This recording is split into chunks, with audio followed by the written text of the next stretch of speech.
Hello friend, welcome to our channel MCQ study box. আশা করছি তোমরা সকলেই ভালো আছো এবং অনেক অনেক পড়াশোনা করছো। ডেলি কারেন্ট অ্যাফেয়ার্সের ক্লাস নিয়ে এসেছি। আজকের ক্লাসে আমরা দেখে নেব 11 থেকে 17 ডিসেম্বরের গুরুত্বপূর্ণ কারেন্ট অ্যাফেয়ার্স। ভিডিওটা শুরু করবার আগে যে অনুরোধটা করি সেটা একবার করে নিই। তোমরা অনেকেই ভিডিও দেখছো কিন্তু চ্যানেলটাকে সাবস্ক্রাইব করছো না। তাদের কাছে একটা অনুরোধ, একটা লাইক, একটা শেয়ার, একটা সাবস্ক্রাইব করে এই নতুন চ্যানেলটার পাশে থাকো। অবশ্যই চ্যানেলটাকে সাবস্ক্রাইব করে নাও। তো আজকের ভিডিও শুরু করা যাক। তো 1 নম্বরটা দেখো, সম্প্রতি প্রয়াত লীলাবতী প্রধানত কোন ভাষায় চলচ্চিত্র নির্মাণ করেছেন? অ্যান্সার হবে কন্নড়। কন্নড় ভাষায় অভিনয় করতেন সম্প্রতি প্রয়াত অভিনেত্রী লীলাবতী। এরপর 2 নম্বর কোশ্চেনটা আমরা দেখব, কোন তারিখ আন্তর্জাতিক পর্বত দিবস পালিত হয়? অ্যান্সার হবে 11 ডিসেম্বর। ভিডিওটা খুবই গুরুত্বপূর্ণ হতে চলেছে, তাই অবশ্যই ভিডিওটাকে বন্ধুদের মাঝে শেয়ার করে দাও। শেয়ার করলে অনেক স্টুডেন্ট এই ভিডিও থেকে পড়াশোনা করতে পারবে এবং উপকৃত হবে। 3 নম্বর কোশ্চেনটা দেখে নাও, সম্প্রতি কোন সংস্থা বিশ্বের প্রথম ব্যাপক এআই নিয়ম প্রণয়ন করেছে? অ্যান্সার হবে ইউরোপিয়ান ইউনিয়ন।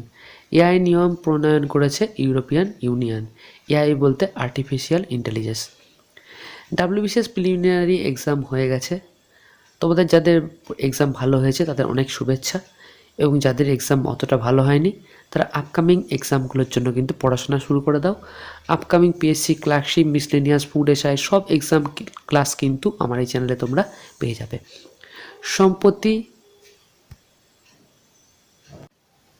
সম্প্রতি কে developed India @2047 voice of youth portal চালু করেছেন? অ্যান্সার হবে প্রধানমন্ত্রী নরেন্দ্র মোদী। এরপর 5 নম্বর কোশ্চেনটা আমরা দেখে নেব, 33তম ব্যাস সম্মান কাকে প্রদান করা হবে? অ্যান্সার হবে রাইটার পুষ্পা ভারতী। রাইটার পুষ্পা ভারতীকে 33তম ব্যাস সম্মান প্রদান করা হবে। তোমরা নতুন যারা ভিডিও দেখছো অবশ্যই চ্যানেলটাকে সাবস্ক্রাইব করে নিও। অনেকেই ভিডিও দেখছো কিন্তু চ্যানেলটাকে সাবস্ক্রাইব করছো না, তাদের কাছে অনুরোধ অবশ্যই চ্যানেলটাকে সাবস্ক্রাইব করো। এটা আমাকে ভালো ভালো ভিডিও বানাতে অনেকটাই সাহায্য করবে। সম্প্রতি পোল্যান্ডের প্রধানমন্ত্রী হিসেবে কে নির্বাচিত হয়েছেন? অ্যান্সার হবে ডোনাল্ড টাস্ক। ডোনাল্ড টাস্ক সম্প্রতি পোল্যান্ডের প্রধানমন্ত্রী হিসেবে নির্বাচিত হয়েছেন। এবার 7 নম্বর কোশ্চেনটা আমরা দেখব। 7 নম্বর কোশ্চেনটা এরপর আমরা দেখব, সম্প্রতি রাজস্থানের মুখ্যমন্ত্রী হিসেবে কে নির্বাচিত হয়েছেন? অ্যান্সার হবে ভজনলাল শর্মা। ভজনলাল শর্মা সম্প্রতি রাজস্থানের মুখ্যমন্ত্রী হিসেবে নির্বাচিত হয়েছেন। ভিডিওটাকে অবশ্যই একটা লাইক মেরে দিও এবং আপকামিং এক্সামগুলোর জন্য অন্যান্য ভিডিওগুলো পড়তে থাকো। 8 নম্বরটা দেখো, সম্প্রতি কে ছত্তিশগড়ের মুখ্যমন্ত্রী নির্বাচিত হয়েছেন? অ্যান্সার হবে বিষ্ণু দেও সাই। বিষ্ণু দেও সাই সম্প্রতি ছত্তিশগড়ের মুখ্যমন্ত্রী নির্বাচিত হয়েছেন। এবার 9 নম্বরটা আমরা দেখব। নাম্বার 9-এ আমরা চলে এসেছি। এরপর প্রত্যেকটা কোশ্চেন গুরুত্বপূর্ণ, কোনোটা স্কিপ করো না। সম্প্রতি প্রকাশিত ক্লাইমেট চেঞ্জ পারফরমেন্স ইন্ডেক্সে ভারতের র্যাঙ্ক কত? অ্যান্সার হবে 7 বা 7। সম্প্রতি প্রকাশিত ক্লাইমেট চেঞ্জ পারফরমেন্স ইন্ডেক্সে ভারতের র্যাঙ্ক হচ্ছে 7। ভারতের র্যাঙ্ক হচ্ছে 7। খুবই গুরুত্বপূর্ণ এই ইন্ডেক্সগুলো, যে কোনো এক্সামে কিন্তু আসে, তাই অবশ্যই মনে রাখবার চেষ্টা করো। এবার 10 নম্বরটা আমরা দেখব, কোন দেশ 2023 সালের মহিলা FIH হকি জুনিয়র বিশ্বকাপ জিতেছে? অ্যান্সার হবে নেদারল্যান্ডস। নেদারল্যান্ডস 2023 সালের মহিলা FIH হকি জুনিয়র বিশ্বকাপ জিতেছে। খুবই গুরুত্বপূর্ণ কোশ্চেন এটা। খেলাধুলা থেকে কিন্তু কোশ্চেন আসে প্রতিটা এক্সামে। এরপর 11 নম্বর কোশ্চেনটা আমরা দেখব,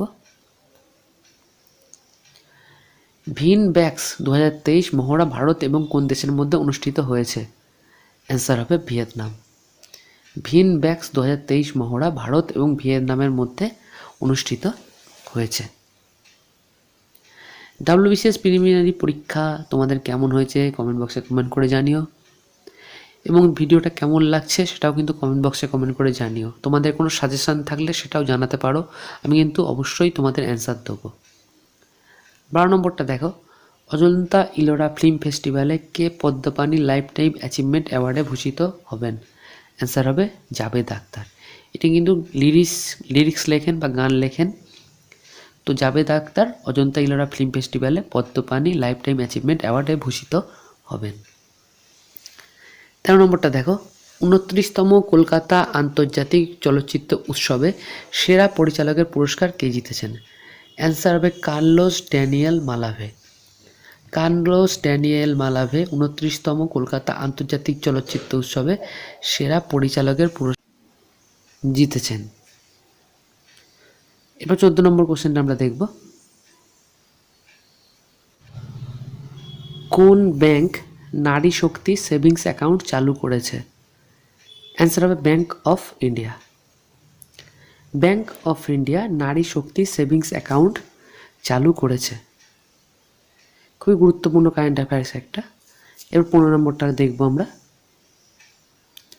ভিডিওটাকে অবশ্যই লাইক করে দিও। কোন ইনস্টিটিউট অমৃত প্রযুক্তি চালু করেছে? খুবই গুরুত্বপূর্ণ কারেন্ট অ্যাফেয়ার্স এটা। অ্যান্সার হবে IIT মাদ্রাজ। IIT মাদ্রাজ অমৃত প্রযুক্তি চালু করেছে বা তৈরি করেছে। এবার 16 নম্বর কোশ্চেনটা দেখব। প্রতিটা কোশ্চেন গুরুত্বপূর্ণ, তাই অবশ্যই স্কিপ না করে প্রত্যেকটা কোশ্চেন দেখবার অনুরোধ রইল। সম্মাক্কা সারাক্কা কেন্দ্রীয় উপজাতি বিশ্ববিদ্যালয় কোন রাজ্যে প্রতিষ্ঠিত হবে? অ্যান্সার হবে তেলেঙ্গানা। দক্ষিণের রাজ্য তেলেঙ্গানাতে সাম্মাক্কা সারাক্কা কেন্দ্রীয় উপজাতি বিশ্ববিদ্যালয় প্রতিষ্ঠিত হবে। এরপর 17 নম্বর কোশ্চেনটা আমরা দেখব।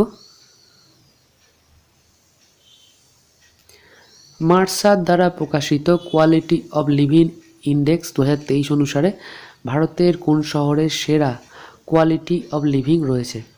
অ্যান্সার হবে Hyderabad. Quality of living index 2023 অনুসারে ভারতের হায়দ্রাবাদ শহরে কিন্তু কোয়ালিটি অব লিভিং সেরা রয়েছে। এটা ভারতের মধ্যে র্যাঙ্কিং।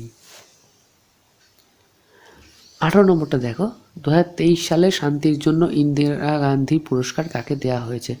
শান্তির জন্য 2023 সালে ইন্দিরা গান্ধী পুরস্কার দেওয়া হয়েছে দুজনকে, ড্যানিয়েল বেরেনবোইম এবং Ali Abu Awadh.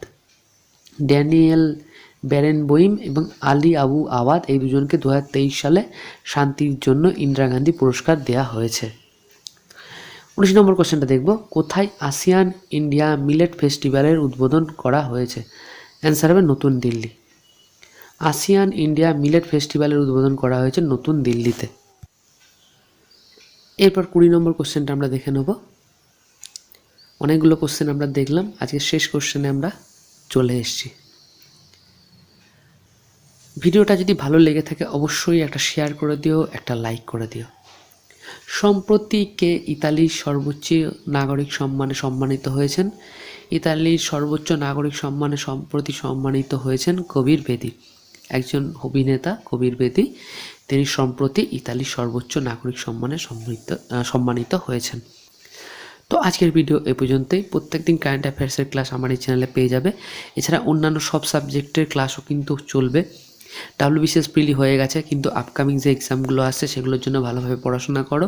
PSC clerkship, miscellaneous, food SI সবগুলো এক্সাম কিন্তু ভালোভাবে তোমরা দেবার চেষ্টা করো, এবং তার জন্য যে ক্লাসগুলো আমার এই চ্যানেলে আসবে সেগুলো ফলো করো। এবং অবশ্যই চ্যানেলটাকে সাবস্ক্রাইব করে নাও। চ্যানেলটাকে সাবস্ক্রাইব করতে কোনো পয়সা লাগে না, কিন্তু একটা সাবস্ক্রাইব আমাকে ভালো ভালো ভিডিও বানাতে অনেকটাই সাহায্য করে। ধন্যবাদ।